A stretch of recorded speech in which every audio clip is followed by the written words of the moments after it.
What's going on, Spurs family? Welcome back. Not welcome back. I don't even know. Welcome to my post game thoughts. Earlier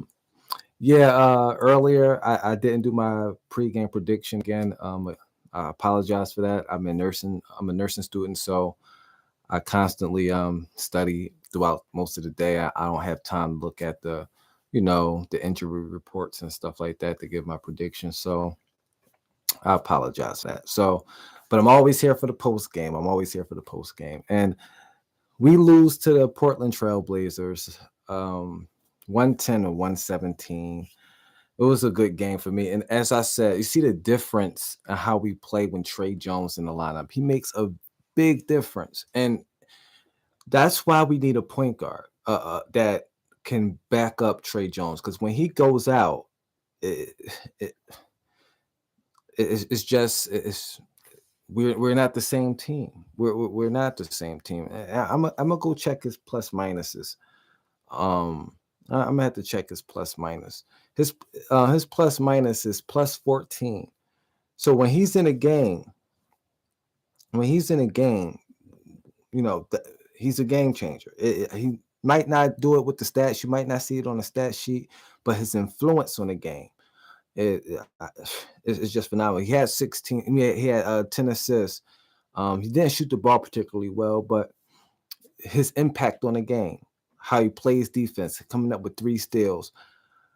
The guy is big time for us. He's big time for us, and I just want to give people. I just want to highlight people that probably go unnoticed. And I've been saying this for weeks, even before he got the illness, that he's going to be an important part of our team after we lost Primo and Blake Wesley, and more so Primo. And obviously, it's a reason that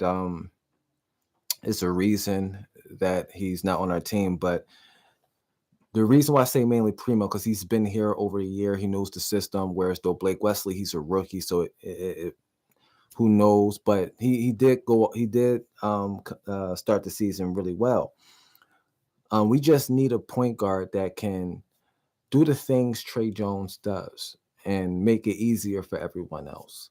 And that was, something that I've seen all year once we had lost our guards. But anyway, this game, the main thing is the turnovers. Now I know when you look at the stats, you're going to see that we turned the ball over 16 times and they turned the ball over that many times or whatever. But when you turn the ball over, we had 12 turnovers in the first half. That's something we should be getting a game. We had 12 turnovers in the first half. It's unacceptable. You can't win games that way. And when we start taking care of the ball in the third, we played a lot better. We played a whole lot better. You know, that's the story of this game is the turnovers. The story of we had a 16 total turnovers, and we had our turnovers in bulk. We get our turnovers in bulk, and that's not how you do it. It should be at least 3 turnovers a quarter. Like that should be like the maximum. Let's take care of the basketball. Let's get bad shots. We'd rather bad shots than turnovers. We it's a lot of unselfish plays. Plenty times Vassell will go into the lane and he got the layup right there, but he will pass it and the ball gets stolen. We have to really, really take care of the basketball. That's like the most important thing in basketball. You want to stop your team from scoring. Don't turn the ball over and put the ball in the basket. It's that simple. But I enjoy watching this team play. Like it's this team is exciting. Our average age is 23 years old. I think that's what they said on the graphic below during the game, and that's a young team. And if we can continue to develop, we're going to be scary if they stay with us. If basically the core group. I know a lot of people want Portal be traded. I'm kind of I was never in that's trade Jakob club. I was always in, well, if we can get some picks, a good pick. We're not gonna get picks, but we can get a good pick, and we not really making the playoffs. Like if we around that play-in area, then it's like, okay, yeah. But if we pushing for playoffs, if we like and when it comes around the middle of the year, if we around that playoff spot, I would keep them. If we like 5 games back or something like that, in the middle of the season, 5 games back from the eighth place, I will see how that go. I will see how they go. I would keep them. But if we keep our core, I'm talking about like Trey Jones. If he stays with us for a long time, Vassell stays with us for a long time. Keldon Johnson stays with us for a long time. Blake Wesley, if he develops well, Malachi Branham, if he develops well. I still think Blake Wesley is more promising than Malachi Branham, but we all can be wrong. This is all projections and predictions anyway.